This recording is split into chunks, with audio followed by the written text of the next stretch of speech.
Greetings, ladies and gentlemen. Welcome to this latest narration of the web series Wearing Power Armor to a Magic School. If you're new to the series, there is a playlist listed down below in the description. And as always, I hope that you enjoy. Chapter 45. You've just activated my trap card. Dragon's Heart Tower, level 23, residence 30. Living room, local time 12:15 hours. Bellman.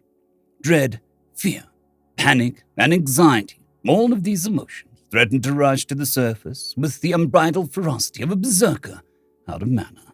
Dread for the sudden disappearance of a peer in all but name. Fear for the consequences that will inevitably follow. Panic for the abrupt disruption of a straightforward plan. Anxiety for the potential of failure and the ramifications of that failure on those around me, those that I've promised nothing short of a complete victory. A second was all it took for these thoughts and emotions to surface, and a second more was all was needed for those very thoughts to take root. I couldn't give them that chance. It was just not the HenryTheRed way. The proving dens had taught me better than to succumb to the whims of the runt-born heart. It taught me the importance of controlling one's emotions and the differences confidence and stoicism made between life and death. From the battlefield to the banquet table and the map rooms of the Great Hall, this rule had kept the HenryTheRed house afloat and slicing through the waves of challenges we faced. This situation was no different. In fact, if anything, it called for an adherence to the lessons of the proving dens, as I called upon feelings of anger and frustration to temper the encumbering emotions that threatened to plague me. Ultimately, though, all this boiled down to one thing. I couldn't fail Ithilia or Emma. Not when the issue at hand was barely an issue at all, if it wasn't for the Academy's vague threats of a draconian punishment. All right, I began taking a deep, growl-ridden breath. Action is the ward to indecision, so act. I took a deep breath, this time not out of frustration, but practicality. For I had one final card to play, a gift from the Lupinar heritage that would take over from where my eyes and mana perception had both failed. I still had my keen sense of smell to rely on. The world around me practically lit up in a dizzying array of scents. This was where noble sensibilities born out of the Nexian Reformation clashed with the intrinsic nature of Lupinar heritage. The Nexian Reformations claimed that the measure of one's civility was determined by the distance one placed between an animal and the person. Etiquette and social decorum that followed was thusly determined by how far one distances themselves from what the Nexians considered as animal-like behavior. Civilization was, after all, the testament of the triumph of the mind over the desires of the flesh. And to be civilized meant that the adherence to that which delineates the person from the animal, culture. Our keen sense of smell, our ancestral drive for the hunt based on scent alone was simply incompatible with this world view. For when the choice was to do or to not, with the latter being arbitrary and the former being innately useful, then there was no choice to be made at all. That was lesson 394 from the Proving Grounds, courtesy of my uncle, and it would quickly prove to be a valuable lesson for the present. For within the sense, I was quickly becoming familiarized to within the domicile, the distinct fragrance of the fresh linens, the nutty earthiness of the venerable furniture, and the lizardness of the blue-scaled lizard. There was something new here that just did not belong, something new that was incredibly subtle, strangely so, but that hit me hard the moment I started focusing. It was the smell of acrid pungency, one that tickled my nose with what felt like bits and pieces of coarse dust that was invisible to the naked eye. It was the undeniable smell of smoke and the distinct sensation of ash. A renewed surge of confidence took over me as I felt my heart suddenly pumping with renewed vigor. My pupils dilated, and my whole body felt ready to surge forward at a moment's notice. I was now, well and truly, on the hunt. Keeping my eyes peeled and my mana perception open, I moved swiftly to the source of this foreign smell. This led me to a pile of refuse at the Venerian secondary nest, a mishmash of soft bed covers, pillows, stuffed caricatures, and other such garbage. I made short work of this, peeling back layer after layer before I finally hit with the source of the acrid scent. It was a letter, or rather, was a letter. On that had been completely incinerated by the Venerian's breath. I couldn't make heads or tails of it, not without the restoration spell, which was kind of the subject matter that was taught at the academy and not common knowledge. So I kept searching for clues. This eventually brought me to one of the room's cabinets, over on the Venerian side of the domicile. It was here that I found another burned letter. This one, however, was only partially burned. Mandatory assembly announcement attendance is. I didn't need to see the rest to confirm what it was. There was no doubt about it. This was definitely the letter the insipid apprentice blocking the library was talking about, which meant Eleanor must have seen the letter before purposely setting it ablaze. So I continued searching, once more relying on a scent alone to trace the origin of all this acrid smoke. It wasn't hard to do. The blue thing's little demonstration of nothing but soot breath at the nights of Emma's weapons inspection had given me more than enough to work with. So, with that memory fresh in my mind, and the very strong reminders of that peculiar scent still present in the air, I began tracing the room. He must have been close, if not still in the room itself. I could smell the source getting closer and closer, each step leading to increasingly intensified soot breath. This meant the lizard must be here, in spite of my inability to sense the presence of his mana field. I couldn't say whether or not that was the result of my own inadequacies of mana field tracking or the lizard's inherent talents at mana field masking. Perhaps the truth lay somewhere in the middle. Either way, the sheer lack of anything in the mana streams wasn't at all normal. Barring Emma or a wizard of a higher standing like one of the professors, mana field masking such as this was simply unheard of. And yet, here I was, getting closer and closer towards what my nose told me was the source of all this wanton use of magical fire.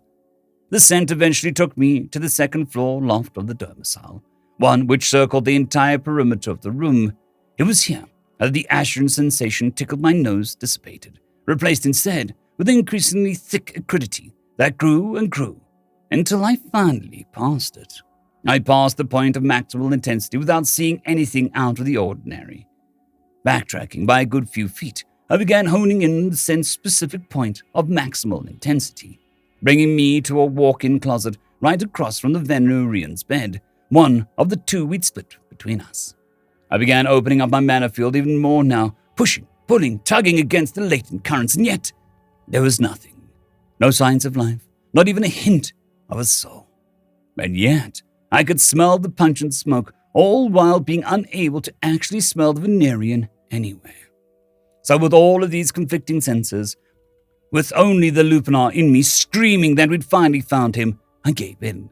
I put my faith in my Lupinar heritage and slammed the double doors of the walk-in closet open with such force that I could feel the wood buckling under the strain. It was there that I was hit with several things at once. First, my mana streams were suddenly inundated by the overwhelming presence of another soul. This, after increasing my sensitiveness to the ebbs and flows of the streams, was as close to sensory overload as possible. Second, my eyes barely caught a glimpse of something blue zipping across my peripheral vision, having literally entered into existence without so much as a footstep. And third, I suddenly felt something impacting against my armored belly, eliciting a loud gong that resounded loudly across the room, before inevitable pained high-pitched screams of a lizard quickly followed. "Did you really think that would work?" I shouted with a frustrated growl, before deftly picking the small thing up under both of its arms like an incessant pup. This, of course, resulted in what I could only describe as a rabid response from the Venerian, who began thrashing in place, to little effect. "Shut up!" I barked, causing the Venerian to finally lose his grip on something that he'd held in his paws up to that point. It was a piece of unassuming cloth, what looked to be a blanket of all things that floated to the ground unceremoniously, prompting the little thing to reach for it with all of its might. "What in the hell's wrong with you, Eleanor?" I continued, but unlike the Venerian, who clearly had his priorities mixed up, I began pressing the issue of our time-sensitive predicament. "Lord Willaria, we have but minutes to spare before you and you alone risk compromising the integrity of our peer group. Do you understand that?" That warning, perhaps because of its sheer delivery, was enough to get the Venerian back to his senses as he finally hung limp in my grip.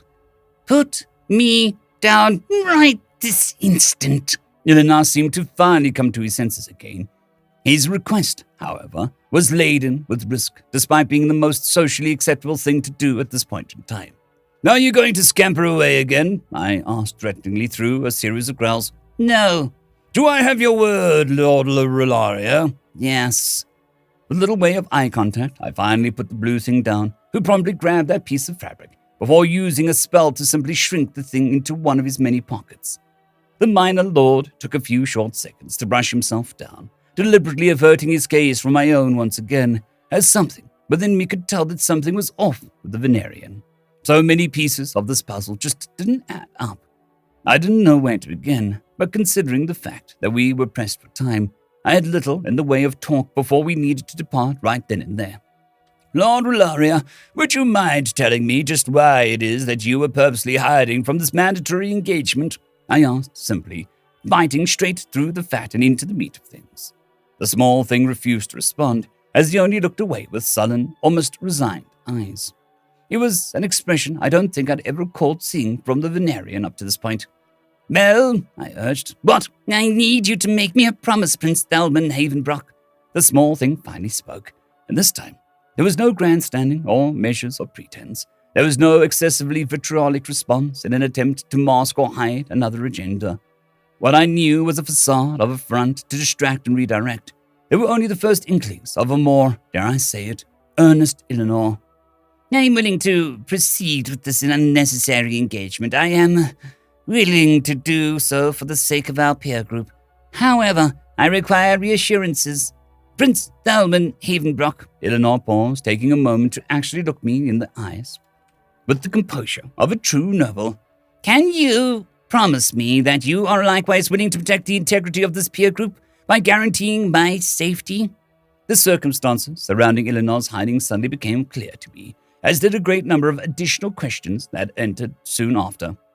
"Eleanor, I can't." "If you do not, then I shall simply dematerialize once more and lay in hiding until your arbitrary time limit runs its course," Eleanor threatened. The little thing knew that time was not on my side. He knew the hand of negotiation was well and truly on his side. That, or he was bluffing about his capabilities. This whole situation reeked of duplicitous undertones. And whilst a part of me knew I could potentially use violence to press the matter forward, I had a feeling like that wouldn't work well right now. Not if his capabilities were well and truly able to circumvent my efforts. "Well, "Fine," I admitted with a low, dulcet growl. "But only for the duration of this meeting," I continued, making sure to set clearly defined boundaries to this otherwise fake agreement. "And then you must explain everything to me and to the rest of the group." "I can only agree to explain that which necessitates explaining," Eleanor interjected, as I felt a low buzzing in my pocket from my timepiece. It was time to go. "We'll dictate those terms when we cross that bridge. Now let's go." The Transgration Academy for Magical Arts, en route to the Grand Assembly Hall, local time 12:44. Emma Booker. The past hour was a confusing mix of genuinely engaging conversations with Dacia, internal housekeeping with the EVI, and a constant sense of FOMO from having let Thelman tackle this discount cobalt alone. I was practically at the edge of my seat when the pair finally decided to arrive in the nick of time, averting some highly unnecessary Academy-grade drama by just under a minute, as the doors closed behind them with a resounding clunk. As the pair finally sat down, I perked my brow to see Eleanor wrapping himself in what I could only describe as a blanket. With the room now sealed off from the outside world, there was a marked improvement in the overall acoustics, which served to enhance the whispers of intrigue and gossip amongst the chatty ranks that made up the student body. The EVI was quick to pick up on them, relaying them to me just like it did right from the very first day. Completely unnecessary. I was already making headway towards the town as is. What is this all about? The dragon? Where I come from, dragons are a dime a dozen. "I heard this is about the explosion earlier this morning. Something about the magical cataclysm?" "Well, aren't we lucky to be the year group that ushers the local cataclysm?" "Shh! It looks like they're starting." The start to this emergency assembly began in the most fittingly Nexian way possible. It started with music. The curtains blocking the stage were slowly unfurled, revealing a full-on ensemble of musicians who began playing what I could only describe as a sudden and forceful tune to gain the crowd's attention, before stopping as abruptly as they started. It was only when the whispers had died down that the music began in earnest, this time proceeding more traditionally, starting with a slow bowing of string instruments, followed by the series of heart-thumping drums, before finally finishing off with a resonant clang of what sounded like cymbals.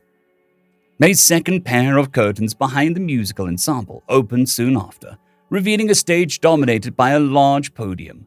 Behind it was a long uninterrupted table, covered by an equally long cloth, with tapestries and ceremonial shields decorated with ornate crests of wildly different designs, the colors of each crest popping out against the white backdrop that was the tablecloth. Familiar faces populated the stage, with Professors Vanavan, Chiska, Belnor, Etricord, and more that I vaguely recalled from orientation standing next to their respective seats. This packed roster, however, was interrupted by a single, lonely seat, a seat that looked all the more empty and out of place by the sheer turnout of those on stage, not to mention the packed crowd within the audience. Alert, localized search of mana radiation detected, 400% above background radiation levels. Another mana radiation alert preempted the arrival of the final element to complete this lineup, as a certain white-robed dean teleported in on a series of ethereal crowds that swirled up in the air above the stage to form a whole person. The wisps of white quickly materializing into physical form with arms far outstretched to his sides, hovering slowly onto the ground with the rushing breeze. The whole thing prompted me to question just how far this T-posing elf needed to go to assert his dominance, since my experience with teleportation magic so far had shown that clouds and other theatrics weren't the necessary prerequisite to teleportation magic. Students, esteemed and respected peers of this great place of learning, I have called upon the expectant oath of the Guardian to humbly and respectfully interrupt the proceedings of this grace period for the purposes of preemptively addressing certain unexpected developments of which many of you may already be aware of. The man made an effort to make eye contact with the crowd, but for a split second, he seemed to do what only Thassia, and to a limited extent Thelman, was capable of doing up to this point. He made eye contact with me through my opaque lenses, in what felt like the most effortless move imaginable, before promptly moving on. For those who may be unaware, allow me to elaborate. During the 3rd and 4th hours prior to the morning's dawn, the town of Ithilia was struck by a series of unprovoked and cowardly attacks by the hands of an as-yet indeterminable party. A series of whispers threatened to erupt within the audience again, but was promptly shot down by the musicians still on stage, playing a series of sharp tunes that caused them to stop in their tracks. The dean continued on without missing a single beat. These attacks resulted in the damage and subsequent partial destruction of an Academy-affiliated life archive and transportium holding faculty, bringing the Academy's full involvement in what would otherwise be an Elixir-exclusive incident. The sudden and unexpected arrival of an amethyst dragon during the course of these attacks is known to us, and what's more, the reports of unexplained beastly howls preceding the attack is likewise known to us. The dean paused, his compassionate yet calculating eyes taking stock of the reactions of the crowd, more specifically at the students sitting in the front row. Those of you within the crowd who may fancy themselves ever the analytical sort may already understand the scope of this attack and the parties that could potentially be involved. Nevertheless, this matter is one that none of you, let alone first years, should concern yourselves about. The Academy and its investigative bodies are already in the process of pursuing these culprits, and rest assured, with the aid of the Academy, Alicia will quickly find and bring the parties involved to justice. Playing these werebeast noises to scare off the civvies in the area certainly helps with your narrative spin, doesn't it, Dean? I should have been surprised. In fact, that was probably why I wasn't necessarily nervous about this whole assembly in the first place. Implicating me of all people would have been an embarrassing nightmare for the Academy. What's more, there were just so many ways they could have spun this, that my involvement would have actually been the lesser of the obvious reasons for this whole debacle. Ironically, fact would have been stranger and less acceptable than fiction in this situation. The reason why I am explaining this to all of you here today is simple. The Academy is nothing if not transparent about its proceedings and the proceedings of its immediate surroundings to those within the ranks of its peerage. The man spoke with a warm, comforting smile, one that I would have trusted if not for knowing the truth behind the lies. We are a center of learning, a place of wisdom to convey and to disseminate information is within our core. And as such, our intent is to enlighten. This is especially true in regards to the events that will invariably and directly affect the course of our academic calendar. The man paused for effect, taking a moment to once more meet everyone's gaze, before exhaling dramatically to cement the severity of the inevitable announcement. The Academy has always prioritized the welfare of the peers above all other concerns. The uncertainties we face in light of recent events is yet another test of our commitment to this cause. As such, in accordance with the expectant oaths of the Guardian, I deem it necessary to invoke the powers of oversight in order to postpone the scheduled activities previously slated for the 4th and 5th days of the 5-day grace period. More voices started to emerge within the crowd, but similar to what happened before, they were shut down by a series of sharp harmonic trills courtesy of the onstage musicians. These activities include the 4th day's scheduled hours for learning material procurement from Ithilia, and the 5th day's much-anticipated house-choosing ceremony. Both activities will be tentatively rescheduled forward towards the end of the next week. Thus, next week's classes shall begin without the formation of first-year houses. The dean promptly gestured towards an exhausted-looking Chiska, who stood up from her seat on wobbly, bandaged legs. My department shall be posting updates on these two activities on the Grand Community Board, as well as the announcement letters to be sent to each of your dorms when it's time to come. Thank you, Professor, the dean nodded respectfully, before quickly shifting gears. Now to address another matter that most of you are certainly unaware of, except for a few of you more adventurous, proactive souls, the dean preempted, before pulling out a piece of paper right out of thin air. Alert, localized surge of mana radiation detected, 300% above background radiation levels.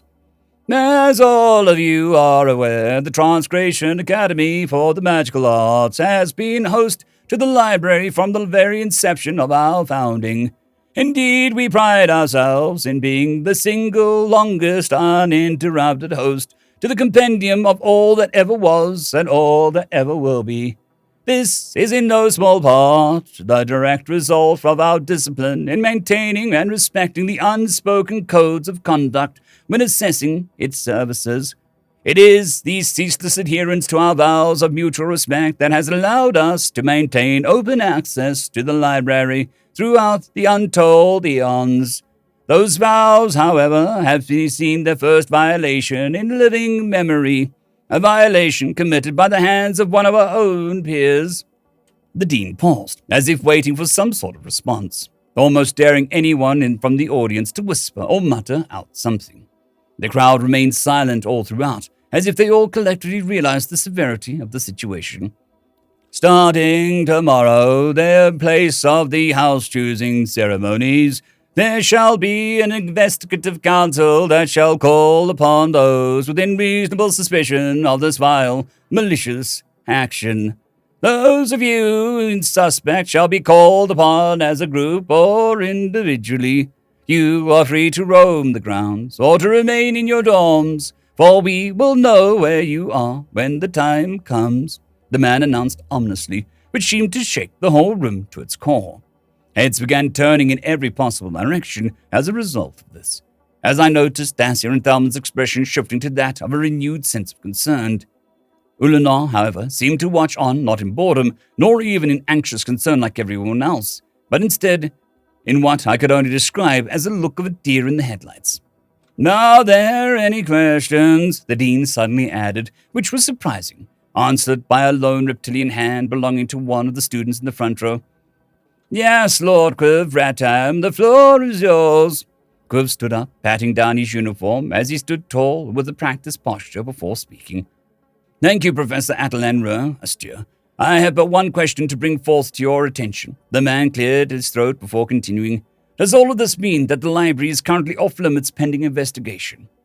The dean's face maintained its warm, friendly complexion as he took a few seconds to ponder Quiv's question. "Yes," he replied simply. "The library will be off limits for the duration of this investigation." Quiv took a deep bow at the end of that answer and promptly spoke before retaking his seat. "Thank you, Professor Ratland. I defer the floor back to its rightful master." Whilst growing concerned and anxious over the potential lockdown of the library began rearing its ugly head inside my mind, a thought suddenly emerged that was potential answer to this whole unexpected development. I raised my hand, much to Thasia's shock and to Thelman's interest, as the dean narrowed his eyes my way and nodded. "Yes, Cadet Emma Booker, the floor is yours." He spoke in that same reassuring tone of voice that I knew was full of crap. I turned to Quiv for a second, deciding to take a page out of his book of decorum by standing up and then going through the motions. "Thank you, Professor Atalandro. I paused, bowing slightly. "I just have one question. Would you be allowed in if you had a library card?" The dean couldn't help but chuckle at that question. It was a warm chuckle, a patronizing chuckle, hiding within it a certain level of condescension. The man actually took the time to pause before causing another spike in mana radiation. "Alert, localized surge of mana radiation detected, 300% above background radiation levels." In order to materialize his own library card out of thin air, as if to demonstrate his next point. "You mean something like this?" He paused for effect, twirling the same metal card in his hands for good measure, allowing me a chance to get a good look at his card. Strangely, whilst most of the details were similar to my own, it was the actual color and material that seemed different. The dean's being a pearlescent silvery white, as opposed to my card's traditional yellow gold.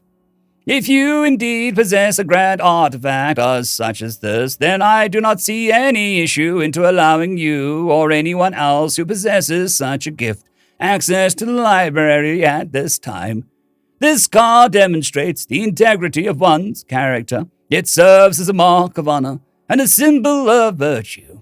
It shows that you have been vetted, scrutinized, and probed by one of the wisest, oldest beings in all of existence, comparable only to his eternal majesty in its wisdom and judgment. It is highly unlikely, then, that the holder of this artifact would be in any way responsible for the acts in encroachment and in violation of the library's sanctity. I hope this answer has been sufficient, Cadet Emma Booker. Despite it being clearly inapplicable to your case, it is, however, commendable that you broach such curiosities whilst being outside the circle of privileged few who can actually utilize it."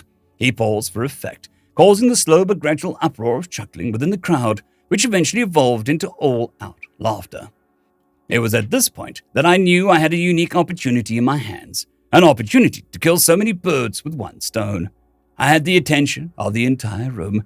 I'd just been dealt a verbal smackdown that I had a perfect counter for, and what's more, I had the unique opportunity now of setting the record straight in the eyes of all those present. It was time to play ball and demonstrate a bit of humanity's soft power here and now. With a look of genuine curiosity from the likes of Thasia, who clearly understood what was going through my mind, and Thelman, who seemed overly excited for what was to come, I unclasped one of my pockets. Feeling the cold hard metal of the small rectangular plate, I clasped it between my middle and index finger before pulling it out in a single flourish. Not a second later, I felt the entire room going completely silent. The laughter, chuckling, and dismissive rants all but stopped in a matter of seconds. The silence was deafening, so much so that I could make out a few gasps of shock from far away in the distance.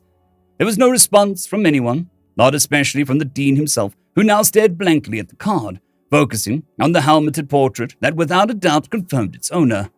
Earthrealm was here, and Earthrealm meant business. End of chapter. I'd quickly like to thank the T5 peeps: Cold War Boomerwaffen, Severin Cerberus, Bushmaster 177, HenryTheRed, Casper Arnholtz, Cold War Boomerwaffen, Elijah Silvercross, Dragzoon W.R.E, and Severin Cerberus. Thank you very much.